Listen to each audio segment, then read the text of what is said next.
এই যে ৫ই আগস্টের যে গণ অভ্যুত্থান, এর ফলে যে একটা পরিস্থিতি তৈরি হয়েছে, এই পরিস্থিতিতে বিএনপির অনেক লোক লাফাচ্ছে, অনেক আনন্দিত, এবং বাংলাদেশের নানা স্থানে নানা ঘটনা ঘটছে। আমার যতটুকু ক্ষুদ্র বুদ্ধি রয়েছে, সেই ক্ষুদ্র বুদ্ধিতে আমি আসলে এখানে বিএনপির আনন্দিত হওয়ার মতো কিছুই দেখছি না। এটা একটা খেলা। ঠিক এরকম খেলা আমাদের বাংলাদেশে বহুবার হয়েছে। একেবারে নিকট অতীত যদি ধরেন, তাহলে এই খেলা 1/11-এর সময় হয়েছে, ১/১১-র সময়, অর্থাৎ ১/১১ যখন ঘটল তার আগে হয়েছে, তারপরে হয়েছে। এই খেলা এরশাদের পতনের পর হয়েছে। ১৯৯১ সনে বিএনপির ক্ষমতায় আরোহণ, তখন খেলা হয়েছে পর্দার আড়ালে। এরপর যখন ২৯শে ডিসেম্বর 9th পার্লামেন্ট হলো, আমি যে পার্লামেন্টের সংসদ সদস্য হলাম, ওখানেও অনেক খেলাধুলা হয়েছে। তবে সবচেয়ে নির্মম এবং নিষ্ঠুর যে খেলা, সেই খেলাটি হয়েছিল ১৯৭৫ সনের ১৬ই আগস্ট থেকে ১৯৭৫ সনের ৭ই নভেম্বর পর্যন্ত। রক্তক্ষয়ী খেলা। এবং এই সুদীর্ঘ সময় ধরে কেবলই মাত্র ভারত খেলেছে, আমেরিকা সেখানে দৃশ্যপটে ছিল। ঠিক এই সময়টিতে আপনারা যারা মনে করছেন যে ডক্টর ইউনূসের সঙ্গে আমেরিকার একটা ভালো সম্পর্ক রয়েছে, এবং আমেরিকা বলতে গেলে এখানে ডক্টর ইউনূসের পেছনে বিনিয়োগ করে তাকে আজকের এই অবস্থাতে নিয়ে এসেছে। ইউনূস সাহেবের সঙ্গে আমেরিকার যে সম্পর্ক, আমেরিকা আসলে সেই সম্পর্কের ভিত্তিতে বাংলাদেশে জন কেরিকে পাঠিয়েছে, হিলারি ক্লিন্টনকে দিয়ে শেখ হাসিনাকে টেলিফোন করেছে, মিস্টার পিটার ডি হাসের মাধ্যমে ডক্টর ইউনূসের সাথে একটা সমঝোতার চেষ্টা করে ব্যর্থ হয়েছে, এতটুকু পর্যন্ত। কিন্তু এর বাইরে তারা কোনো কিছুই ভারতকে অতিক্রম করে করতে পারেনি বা চেষ্টা করেনি। ২ নম্বর হলো যে আমরা যারা বিএনপি করি, তারা আমেরিকার প্রতি কতটুকু আস্থা রাখতে পারি। বাস্তবতা হলো আমেরিকার সঙ্গে বিএনপির ওইরকম কোনো আস্থার সম্পর্ক তৈরি হয়নি। দ্বিতীয়ত, বিএনপির পরীক্ষিত বন্ধু সৌদি আরব এবং চীন, এই দুটো রাষ্ট্রের সঙ্গে এখনও বিএনপির কোনো সমঝোতা স্মারক স্বাক্ষর হয়েছে বা এই দুটো রাষ্ট্রের পক্ষ থেকে কোনো গ্রিন সিগন্যাল এখনও পর্যন্ত পেয়েছে আমার জানা নেই। এবং এখনও পর্যন্ত আমি যে সকল বিএনপির কর্মকর্তা আছেন যারা এই কূটনৈতিক দায়িত্বে নিয়োজিত, তাদের কর্মকাণ্ড সম্পর্কে যতটুকু জানি, কোনো ইতিবাচক কোনো কিছু দেখছি না। অধিকাংশ এই চলমান সময়টিতে তৃণমূলে, বিশেষ করে ইউনিয়ন পর্যায়ে, উপজেলা পর্যায়ে, জেলা পর্যায়ে বিএনপির নেতাকর্মীদের যে উচ্ছ্বাস, বা সচিবালয়ে বিএনপির যে উচ্ছ্বাস, তারপর থানাগুলোতে, পুলিশ হেডকোয়ার্টারে বিএনপিপন্থী কর্মকর্তাদের যে উল্লাস, এর মধ্যে আমি বিএনপির জন্য অনেক অশনি সংকেত দেখতে পাচ্ছি। আমার কাছে যেটা মনে হচ্ছে, এখনো পর্যন্ত ভারত খেলছে, এবং ডক্টর মোহাম্মদ ইউনূস যেভাবে প্রকৃতির দয়ায় একেবারে উড়ে এসে জুড়ে বসে, আল্লাহর দয়ায় ফ্রান্স থেকে উড়ে বসে সিংহাসনে বসেছেন, এটার জন্য তিনি ঠিক ৫ তারিখ পর্যন্ত কখনো কল্পনাও করেননি। ৫ তারিখ দুপুর পর্যন্ত তার মাথায় এই চিন্তাই আসেনি, বরং তার মনে ভয় কাজ করেছিল যে সারা বাংলাদেশে যে ধরনের সহিংসতা চলছে, ছাত্র আন্দোলন যেখানে তুঙ্গে, যেভাবে ক্যাজুয়ালিটি হচ্ছে, এখানে ছাত্ররা তো ফেল করে বসেছে। সরকার কারফিউ দিয়েছে এবং পরিস্থিতি সরকারের নিয়ন্ত্রণে। তো এই অবস্থায় অলিম্পিকের অনুষ্ঠান শেষে তিনি বাংলাদেশে আসার পর তার নসিবে কী ঘটবে, আমি একেবারে নিশ্চিতভাবে বলতে পারি ডক্টর ইউনূসের মনে এই ভয় ছিল। যখন এখানে গণ অভ্যুত্থান হয়ে গেল এবং ছাত্রদের পক্ষ থেকে তাকে ক্ষমতা দেওয়ার ব্যাপারে বলা হলো, তিনি ৭২ ঘন্টা অপেক্ষা করেছেন। ৭২ ঘন্টা পরে তিনি বাংলাদেশে এসেছেন। এই সময়টা তিনি পরিস্থিতি পর্যবেক্ষণ করেছেন, এবং তিনি যা শুনছেন এবং তাকে যা বলা হচ্ছে আসলে এটা সত্য কিনা, এটি হৃদয়ঙ্গম করার জন্য তিনি সময় নিয়েছেন। এটা হলো বাস্তবতা।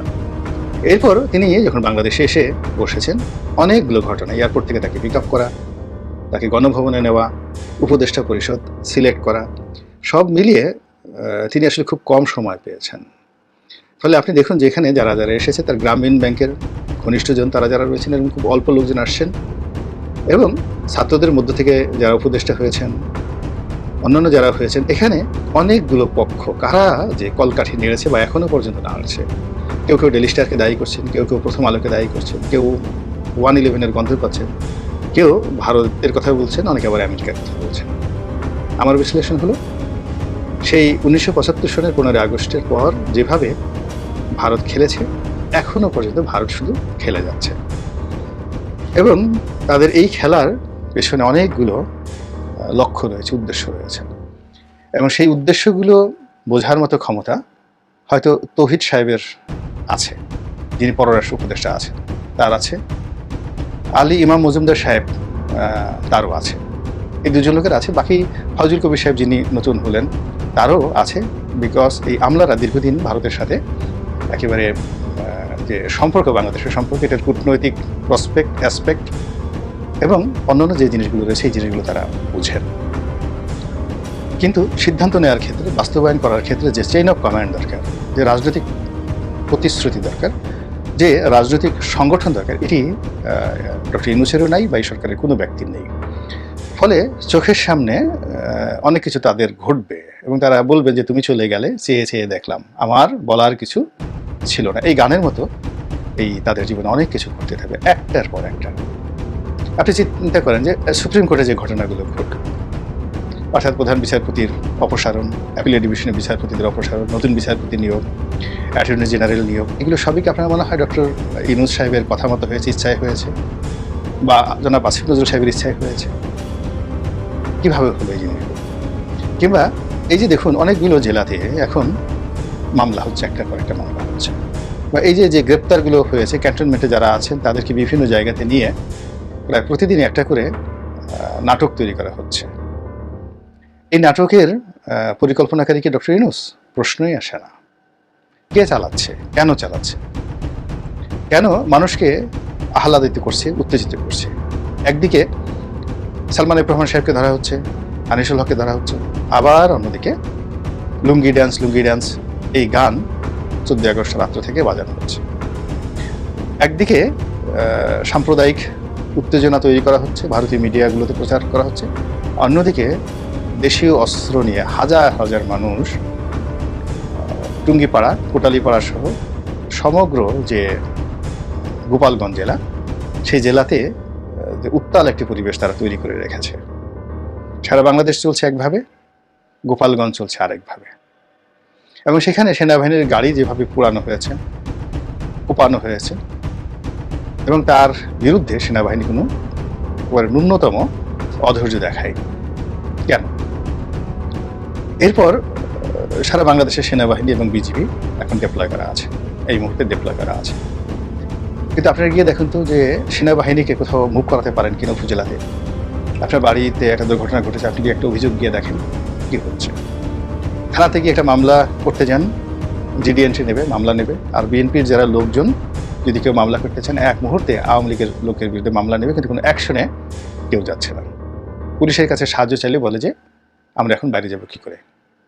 সচিবালয়, তারপরে ডিস্ট্রিক্টের যে ডিসি অফিস, উপজেলার যে টিউনো অফিস, একটু গিয়ে দেখে তো কী ধরনের কাজকর্ম হচ্ছে, কোর্ট কাছারিতে কী ধরনের কাজকর্ম হচ্ছে। অথচ 5 তারিখের পর থেকে অনেক দিন কিন্তু চলে গেছে। ব্যাংকপাড়ায় কী হচ্ছে, চাঁদাবাজি কীভাবে হচ্ছে, বিএনপির নামে কীভাবে দুর্নাম রটানো হচ্ছে, এবং বিএনপির নামধারী লোক তো আছেই, তার সঙ্গে সঙ্গে বিএনপির তৃণমূল পর্যায়ের, বিএনপি তো সবাই ভালো, খারাপ লোকগুলো যে কাজগুলো করছে বিভিন্ন জেলা শহরে, গিয়ে দেখুন সেনাবাহিনীতে যারা ডিপ্লয় আছে তারা জরিপ করে টু দি পয়েন্টে কোন নেতা, কোন কর্মী কি পরিমাণ অপকর্ম করেছে তার একটা ডিটেইলস সেনাবাহিনী কিন্তু তৈরি করে রাখছে এবং তৈরি করে চলছে, কিন্তু তারা কোনো অ্যাকশন দেখাচ্ছে না। এবং যখন এই যে পরিবেশ পরিস্থিতি, এরকম এদের বিরুদ্ধে একটা যাকে বলা হয় গণবিস্ফোরণ করবে, মানুষের ধৈর্যের সীমা অতিক্রম করবে, এবং সবাই যখন বলবে যে আগের জামানায় ভালো ছিল, আগে 15 বছর যা করা হলো তার চেয়ে বেশি তো 15 দিনে করছে, এবং এটাই মানুষের স্বাভাবিক চরিত্র। এবং তখন যদি ঠিক একেবারে ঝড়ো গতিতে একটি অপারেশন ক্লিন হার্টের মতো ঘটনা ঘটানো হয় সেনাবাহিনীর পক্ষ থেকে, বলেন তো কারা ক্ষতিগ্রস্ত হবে? বিএনপি ক্ষতিগ্রস্ত হবে, এবং বিএনপি সব লোক আবার গর্তে চলে যাবে। পুরো মার্কেট, পুরো বাজার, পুরো সমাজ, পুরো সংসার শুনশান নীরবতা, এবং সেই নীরবতার মধ্যে প্রমাণিত হবে যে ডক্টর ইউনূসের কোনো কিছু করার ক্ষমতা নেই। কাজেই পরিবর্তন চাই। খেলবে কারা?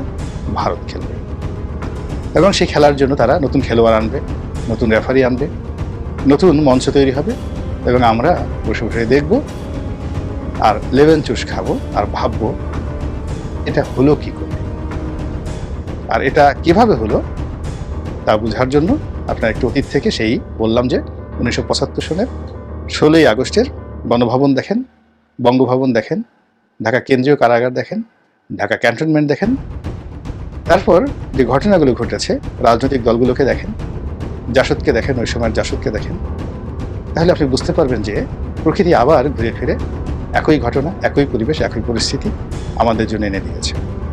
এখন আমরা অতীতে যেভাবে ভারতের বলি হয়েছি, ঠিক সেইভাবে এই সময়টিতে নতুন করে আবার ভারতের বলি হব কিনা, সেই বিষয়গুলো ভাবার আগে বোঝার চেষ্টা করুন এই অক্টোবর 28 অক্টোবর বিএনপির সেই যে সমাবেশ, সেখান থেকে আজ পর্যন্ত এই সময়টার মধ্যে দুটো প্রতিষ্ঠান আমরা বলতে গেলে শেষ করে দিয়েছি। একটা হলো বিচার বিভাগ, বিচার বিভাগের যে শীর্ষ ব্যক্তি প্রধান বিচারপতির বাসভবন আক্রমণ, এমন একটা পরিস্থিতির সৃষ্টি করা, পরবর্তীকালে এই যে 5 তারিখের পরে যে বিচারপতি তার বাড়ি ছেড়ে তিনি সেখান থেকে পালিয়ে গেছেন এবং তার বাড়ি লুট হয়ে গেছে।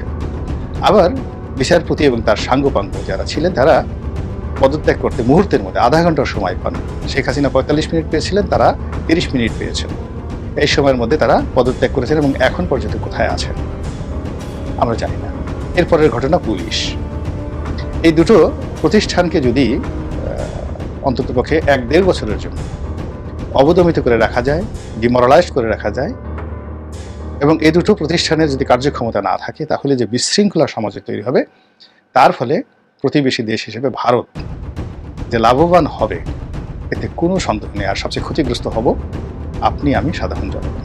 কাজেই স্রোতের সঙ্গে সাঁতার কাটা, বাতাসের সঙ্গে তাল মিলিয়ে পাল তোলা এবং পাল তুলে নৌকা চালিয়ে দিয়ে গান গাওয়া, মন বাজিতর বৈঠা নেড়ে আমি আর বাইতে পারলাম না, খুব সহজ একটা বিষয়। কিন্তু যদি আপনি চিন্তার মধ্যে থেকে চিন্তা বের করতে পারেন, কর্মের পেছনের কর্ম খুঁজে বের করতে পারেন, দৃশ্যের পিছনে ছবির আড়ালে আর একটা ছবি রয়েছে, সেটির দিকে যদি নজর দিতে পারেন, তাহলেই তুলনামূলকভাবে ভালো থাকবে। আল্লাহ আমাদের সবাইকে হেদায়েত দান করুন এবং হেফাজত করুন। আসসালামু আলাইকুম ওয়া রাহমাতুল্লাহি ওয়া বারাকাতুহু।